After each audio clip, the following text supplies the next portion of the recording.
नमस्कार, आप देख रहे हैं मातृभूमि। मैं हूं आपके साथ शोभना यादव।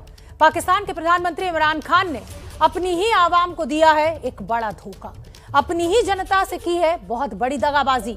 सैकड़ों अमेरिकी फौज इस वक्त पाकिस्तान की धरती पर मौजूद है, लेकिन उन्होंने अपनी जनता से इस पर झूठ बोला, उसे छुपाने की कोशिश की। लेकिन जब बात खुल गई तो अब डैमेज कंट्रोल का काम किया जा रहा है। क्या है पूरा विवाद? और क्योंकि पाकिस्तानी मीडिया में भूचाल मचा है, इसलिए हमारी आप ये रिपोर्ट देखिए और समझिए क्या है पूरा मामला।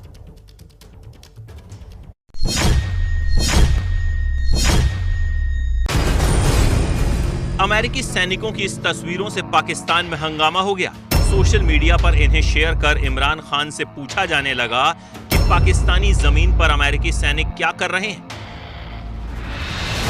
पाकिस्तान में बड़े पत्रकारों में इफ्तिकार अहमद का नाम भी है। ट्विटर से उनका अकाउंट वेरीफाइड भी है। उन्होंने अमेरिकी सैनिकों की तस्वीरें शेयर करते हुए लिखा, क्या ये इस्लामाबाद में है?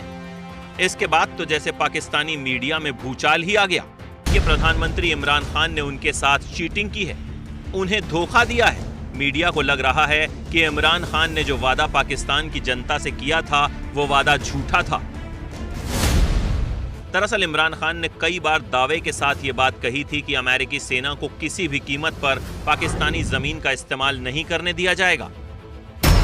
लेकिन जब लोगों ने इस्लामाबाद में सैकड़ों अमेरिकी सैनिकों को अपने हथियारों, अपने साजो सामान के साथ देखा तो उनके होश उड़ गए। उन्हें लगा कि इमरान खान ने तो उनके साथ दगाबाजी कर दी। इसी के बाद सरकार से सवाल पूछे जाने लगे, मीडिया में सवाल उठे, सोशल मीडिया पर इमरान सरकार की लानत मलामत शुरू हुई। तो आखिरकार पाकिस्तानी सरकार को अपनी चुप्पी तोड़नी पड़ी। जिस बात को ये छुपाना चाह रहे थे, आखिरकार उस पर इन्हें बयान देना पड़ा। पाकिस्तानी अखबार डॉन न्यूज से बातचीत करते हुए इमरान सरकार के मंत्री शेख रशीद को स्वीकार करना पड़ा कि हाँ, अमेरिकी सैनिक पाकिस्तान में आ चुके हैं। हालांकि यहाँ भी वो पूरी बात बताने से कतराते रहे। उनका कहना था कि अमेरिकी सैनिक परमानेंट नहीं है, कुछ वक्त के लिए यहाँ पर रहेंगे। शेख रशीद के मुताबिक अमेरिकी सैनिक 3 से 4 हफ्ते तक पाकिस्तान में रह सकते हैं। यानी अब आप सोचिए कि पहले पाकिस्तान की सरकार ने अपने आवाम से वादा किया कि अमेरिकी सैनिकों को पाकिस्तानी जमीन पर नहीं उतारा जाएगा। उस वादे को तोड़ते हुए उन्होंने चुपके से अमेरिकी सैनिकों को इस्लामाबाद में उतरने दिया, उनके रहने का इंतजाम किया। बात जब खुल गई, सवाल पूछे जाने लगे, तो शेख रशीद जैसे कॉमेडियन मंत्री से कहलवा दिया गया कि ज्यादा बड़ी बात नहीं है, बस 3 से 4 हफ्ते में वो चले जाएंगे। लेकिन लोगों के गले ये बात उतर नहीं रही। यानी ये बात तो तय है कि इमरान खान ने एक बार फिर डबल गेम खेला है। एक तरफ अपनी जनता को बेवकूफ बनाया है, तो दूसरी तरफ वो अमेरिका को अपनी जमीन न देकर नाराज भी नहीं करना चाहते। लेकिन इमरान को शायद नहीं पता कि जनता एक एक हरकत पर नजर रखती है और आने वाला वक्त पाकिस्तान के लिए मुश्किल रहने वाला है। तो पाकिस्तान की सरकार कह रही है कि 3 से 4 हफ्ते पाकिस्तान में रहेंगे ये अमेरिकी सैनिक। और उधर भूचाल तो अफगानिस्तान में भी आया हुआ है। हजारों की संख्या में अफगानी देश छोड़ चुके हैं। ऐसा इसलिए हुआ क्योंकि उन्हें पता है कि तालिबान राज में क्या होता है। हालांकि इस बार दावा किया जा रहा है कि ये पहले वाला तालिबान नहीं है, लेकिन क्या ये सही है? क्योंकि खबर यही है कि तालिबान अफगानिस्तान का संविधान बदलने जा रहा है। वो पूरी तरह से शरिया कानून की स्थापना करना चाहता है।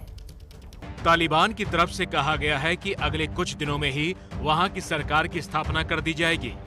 यानी आधिकारिक रूप से तालिबान बताएगा कि कौन अफगानिस्तान का राष्ट्रपति बनेगा, कौन प्रधानमंत्री बनेगा, कौन रक्षा मंत्री बनेगा, कौन विदेश मंत्री बनेगा और वहां की कैबिनेट क्या होगी।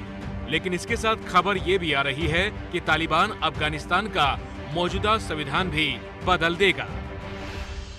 सूत्रों का कहना है कि तालिबानी नेताओं का मानना है कि मौजूदा संविधान विदेशी शासकों की देखरेख में लिखा गया था, इस वजह से इस संविधान को खारिज कर देना चाहिए। जानकार सूत्रों ने बताया कि तालिबान इसकी जगह पुराना संविधान जो कि 1964-1965 में बना था, उसे कुछ तब्दीलियों के साथ लागू कर सकता है। अब बड़ा सवाल ये है कि तालिबान के नए संविधान में होगा क्या, क्योंकि अभी तक तो अफगानिस्तान दुनिया भर से कदम मिलाने का काम कर रहा था। महिलाओं को अवसर दिए जा रहे थे, किसी तरह की रोक टोक भी नहीं थी। लेकिन अब तालिबान अपने नए संविधान के जरिए फिर से अपना पुराना कानून लागू करेगा। वो पहले से ही कह चुका है कि अफगानिस्तान में शरिया कानून लागू किया जाएगा और इसकी शुरुआत भी हो चुकी है। कई जगहों से महिलाओं को काम करने से रोक दिया गया है। महिलाओं को अकेले बाजार जाने पर पाबंदी लगा दी गई है। महिलाओं को बाजार जाना है तो घर के किसी पुरुष के साथ ही जाना पड़ेगा। स्कूलों में आदेश जारी कर दिया गया है कि लड़के और लड़कियां एक साथ पढ़ाई नहीं करेंगे। पुरुष शिक्षक स्कूलों में लड़कियों को नहीं पढ़ाएंगे। पुरुषों के दाढ़ी कटवाने पर भी बैन लगा दिया गया है। दरअसल संविधान बदलने का मतलब बिल्कुल साफ है, इस्लामिक शरिया कानूनों को देश पर थोपना। और इससे ये भी बिल्कुल साफ हो जाता है कि अफगानिस्तान में अब कोई चुनाव नहीं होंगे। तालिबान की मर्जी की हुकूमत चलेगी, ना कि जनता अपने वोट से नेता चुनेगी। यानी तालिबान की हुकूमत का जो भी शख्स आमिर बनेगा, उसके पास राजनीतिक और न्यायिक शक्तियां होंगी, उसी के पास धार्मिक सत्ता भी होगी। तालिबान की तरफ से ऐसा इसलिए किया जा रहा है क्योंकि उसे लगता है कि पश्चिमी देशों ने अफगानिस्तान का संविधान अपने हिसाब से बनवाया है, इसलिए उसे शुद्ध रूप से इस्लामिक चोला पहनाया जाएगा। दिल्ली से आशीष कुमार सिंह की रिपोर्ट। तालिबान अब संविधान बदलने की तैयारी में भी है। हालांकि बार बार तालिबान के द्वारा ये कहा जा रहा है कि वो सबके साथ मित्रता रखेगा, महिलाओं को खास तौर पर समान अधिकार देगा।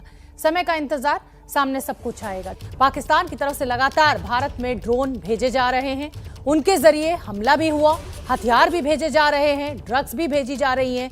लेकिन अब ऐसा हो नहीं पाएगा क्योंकि बहुत जल्द एंटी ड्रोन सिस्टम से हर अहम जगह पर लैस किया जाएगा। पहल इंडियन नेवी ने की है, उसने BEL से स्वदेशी एंटी ड्रोन सिस्टम की एक बड़ी डील की है।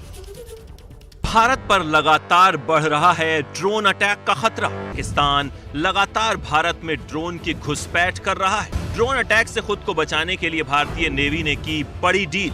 ड्रोन के खतरे को भांपते हुए भारतीय नौसेना ने पहले एंटी ड्रोन सिस्टम के लिए भारत इलेक्ट्रॉनिक्स लिमिटेड यानी BEL से करार किया है।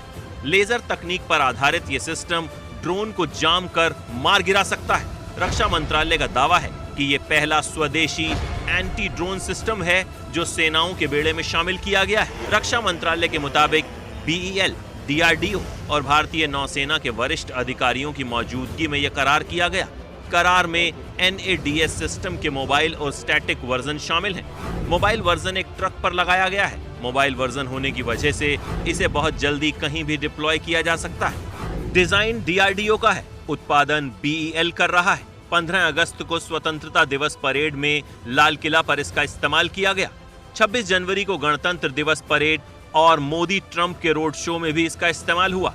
इसके जरिए सॉफ्ट किल और हार्ड किल दोनों किए जा सकते हैं। सॉफ्ट किल का मतलब हुआ कि जैसे ही इसकी रेंज में कोई भी ड्रोन आया तो ये फौरन उसे न सिर्फ डिटेक्ट कर लेगा बल्कि उसे नीचे गिरा देगा। सॉफ्ट किल के जरिए लेजर पर आधारित एक तकनीक इसमें लगाई गई है जिसे फायर करते ही ड्रोन को बेहद आसानी से गिराया जा सकता है। वहीं हार्ड किल का मतलब ये हुआ कि इस सिस्टम के जरिए ड्रोन की लोकेशन, उसकी स्पीड, उसकी ऊंचाई सब कुछ रियल टाइम में भेजी जाएगी, जिसकी मदद से उसे एंटी एयरक्राफ्ट गन या फिर हेलीकॉप्टर या फायर जेट से मिसाइल फायर कर भी गिराया जा सकेगा। नेवल एंटी ड्रोन सिस्टम के जरिए भारतीय नेवी ड्रोन वॉरफेयर के लिए खुद को तैयार कर रही है। किसी भी ड्रोन का पता लगाकर उसे जाम किया जा सकता है। नेवी के सभी सामरिक महत्व के बेस पर इसे तैनात किया जाएगा। रडार, रेडियो फ्रीक्वेंसी और दूसरे सेंसर्स की मदद से यह ड्रोन को डिटेक्ट कर जाम कर सकता है। इसके जरिए माइक्रो ड्रोन का भी पता लगाकर मारा जा सकता है।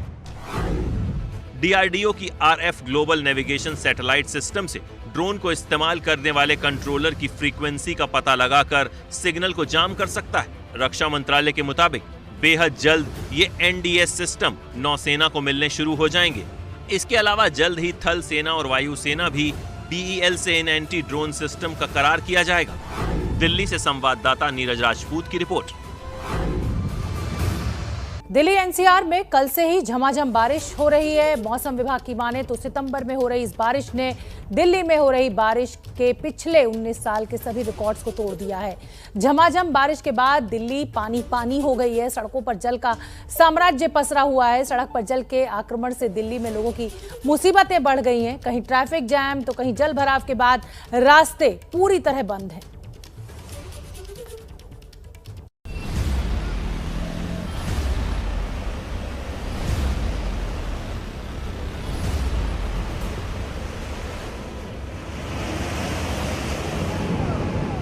देश की राजधानी दिल्ली हो गई है पानी पानी।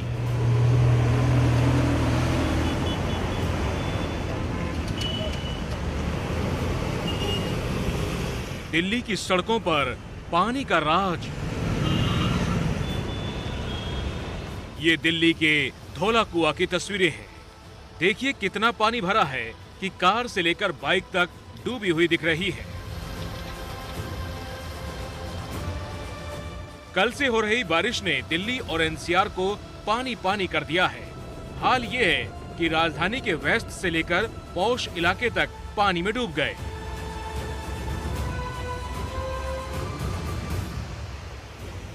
कहीं पेड़ गिरे तो रास्ता जाम हो गया, तो कहीं पानी भरा तो सब कुछ डूब गया। जरा जाम की इन तस्वीरों को देखिए। सुबह सुबह का वक्त है और बारिश से भरे पानी में गाड़ियां रेंग रही हैं। ये दिल्ली की वेस्ट सड़कों में से एक आईटीओ की तस्वीर है। रोड पर इतना पानी है कि लो फ्लोर बसों के अंदर तक पानी घुस गया।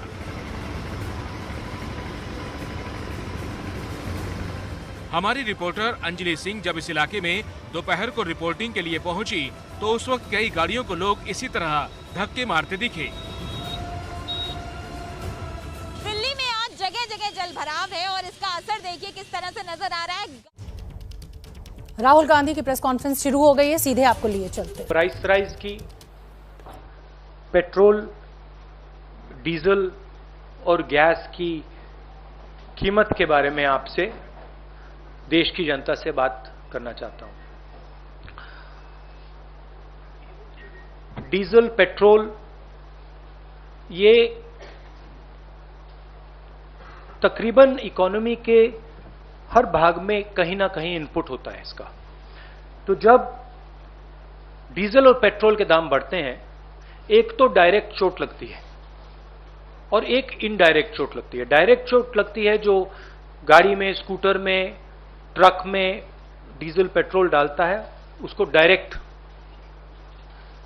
जेब में चोट लगती है। और इनडायरेक्ट जो लगती है, जब डीजल का, पेट्रोल का दाम बढ़ता है तो ट्रांसपोर्ट कॉस्ट बढ़ती हैं। ट्रांसपोर्ट कॉस्ट बढ़ती हैं तो सब चीज के दाम बढ़ते हैं। और पिछले 7 साल से हमने एक नया आर्थिक पैराडाइम देखा है। एक तरफ डीमोनेटाइजेशन, दूसरी तरफ मोनेटाइजेशन। ये एक तरफ डीमोनेटाइजेशन, दूसरी तरफ मोनेटाइजेशन। और फाइनेंस मिनिस्टर ने कहा, मोदी जी ने पहले कहा था मैं डीमोनेटाइजेशन कर रहा हूं, और फाइनेंस मिनिस्टर कहती रहती है मैं मोनेटाइजेशन कर रहा हूं। तो जनता ये पूछ रही है कि मोनेटाइजेशन किसका, डीमोनेटाइजेशन किसका?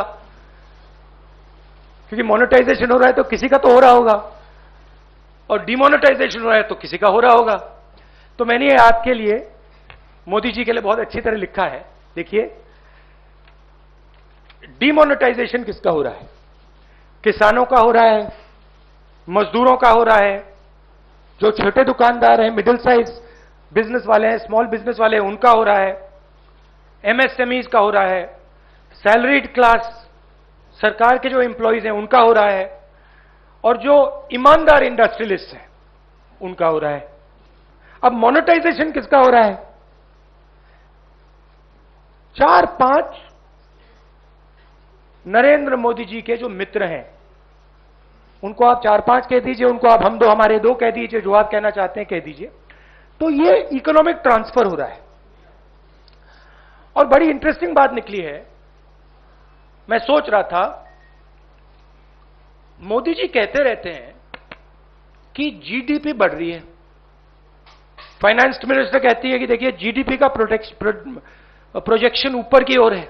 मैं समझ नहीं रहा हूं भाई, जीडीपी एक तरफ दौड़ रही है और फाइनेंस मिनिस्टर, प्रधानमंत्री कहते हैं जीडीपी बढ़ रही है। फिर बात मुझे समझ आई, जीडीपी का मतलब क्या? गैस, डीजल, पेट्रोल, इनका यह कंफ्यूजन है। और मैं अब आपको गैस, डीजल, पेट्रोल के दाम और जीडीपी किस प्रकार से बढ़ रही है वो तो आज थोड़ा डायरेक्ट बताना चाहता हूं। 2014 में नरेंद्र मोदी जी ने कहा था कि डीजल, पेट्रोल के दाम बढ़ते जा रहे हैं, याद है आपको? 2014 में 410 रुपीज सिलेंडर की प्राइस थी जब हमने यूपीए ने ऑफिस छोड़ा। आज 885 रुपीज सिलेंडर की प्राइस है, 116% इंक्रीज। पेट्रोल की प्राइस 71.5 रुपीज 2014 में, आज 101 रुपया, 42% price increase. 57 rupees diesel, 88 rupees आज, 55%, 55%।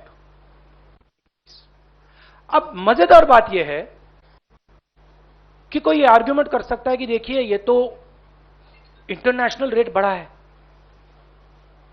इंटरनेशनल मार्केट पे डीजल पेट्रोल का दाम बढ़ा होगा, इसलिए हिंदुस्तान की जनता को चोट लग रही है, इसलिए ये पूरा मोनेटाइजेशन डिमोनेटाइजेशन का तमाशा चल रहा है। मगर अजीब सी बात यह है कि जब यूपीए की सरकार थी 2014 में तो 105 रुपीज कच्चे तेल का दाम था, आज 71 रुपीज है, 32% ज्यादा था हमारे टाइम। गैस इंटरनेशनल प्राइस देख लीजिए, हमारे टाइम 880, आज 653, 26% कम। तो इंटरनेशनल मार्केट पे gas price, diesel price, petrol price, oil price गिर रहे हैं और हिंदुस्तान में बढ़ते जा रहे हैं।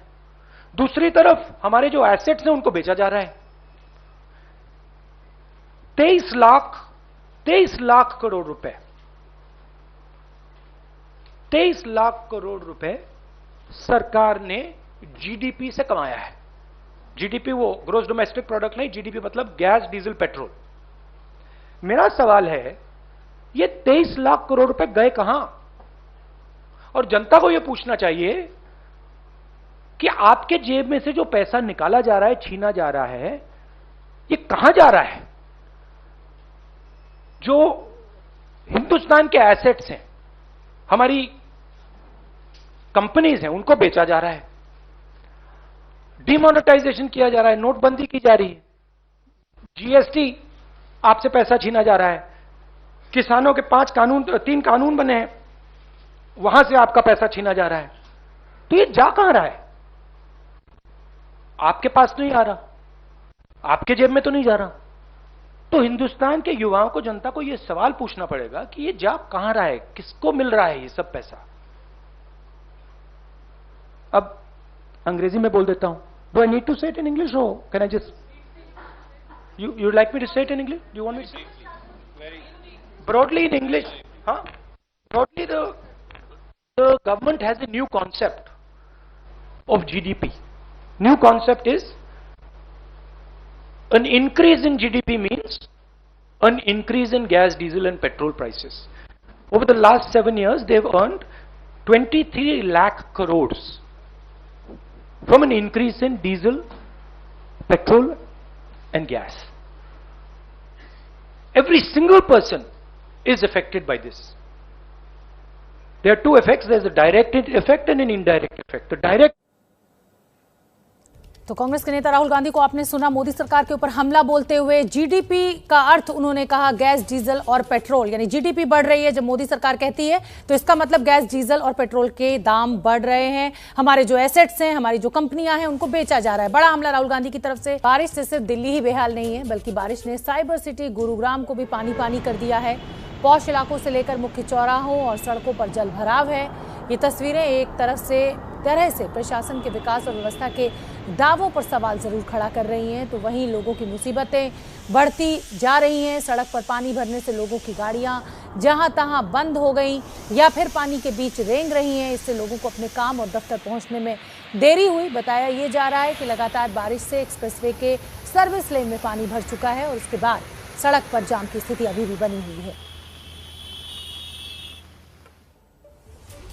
और गुड़गांव के बाद अब उत्तर प्रदेश के गाजियाबाद की बात करते हैं। दिल्ली एनसीआर में लगातार 2 दिनों से बारिश हो रही है और लोगों की मुसीबतें इसके चलते बढ़ गई हैं। गाजियाबाद की ये तस्वीरें आप देखिए। गौशाला अंडरपास में पानी भरने से कार बीच सड़क पर ही बंद हो गई, जिसके बाद कार को पानी से बाहर निकालने में ट्रैक्टर की मदद लेनी पड़ी। ट्रैक्टर और रस्सी के सहारे बड़ी मुश्किल के बाद इस कार को यहाँ से बाहर निकाला गया।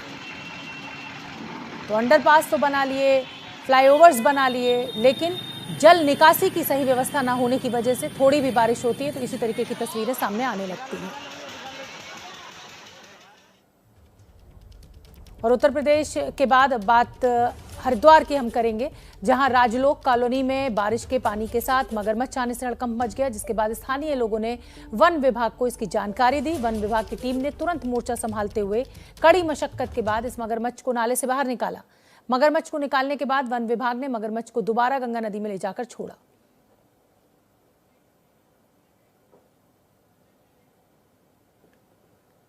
आगे बढ़ते हैं और बात बिहार की। बिहार में मौसम की मार लगातार जारी है। वैशाली में लगातार बारिश से गंडक नदी पूरे उफान पर है। नदी का पानी अब बाढ़ का रूप ले चुका है और ये बाढ़ रिहायशी इलाकों के साथ साथ अब ऐतिहासिक धरोहरों को भी नुकसान पहुंचा रही है। तो बाढ़ बारिश के चलते देश में बुरी हालत है। तमाम जो बड़े शहर हैं वो जलमग्न हो गए हैं। जैसे साधना का सुख और संतोष दोनों एक साथ मिल जाए, इसी भाव को आज पूरी दुनिया में श्रील प्रभुपद स्वामी ने लाखों करोड़ों अनुयायी और लाखों करोड़ों कृष्ण भक्त स्वाभाविक रूप से अनुभव कर रहे हैं। मैं सामने स्क्रीन पर अलग अलग देशों से आप सब साधकों को देख रहा हूं। ऐसा लग रहा है जैसे लाखों मन एक भावना से बंधे हो, लाखों शरीर एक कॉमन कॉन्शियसनेस से जुड़े हुए हो। ये वो कृष्ण कॉन्शियसनेस है जिसकी अलख प्रभुपाद स्वामी जी ने पूरी दुनिया तक पहुंचाई। साथियों, हम सब जानते हैं कि प्रभुपाद स्वामी एक अलौकिक कृष्ण भक्त तो थे ही, साथ ही वो एक महान भारत भक्त भी थे। उन्होंने देश के स्वतंत्रता संग्राम में संघर्ष किया था। उन्होंने असहयोग आंदोलन के समर्थन में स्कॉटिश कॉलेज से अपना डिप्लोमा तक लेने से मना कर दिया था।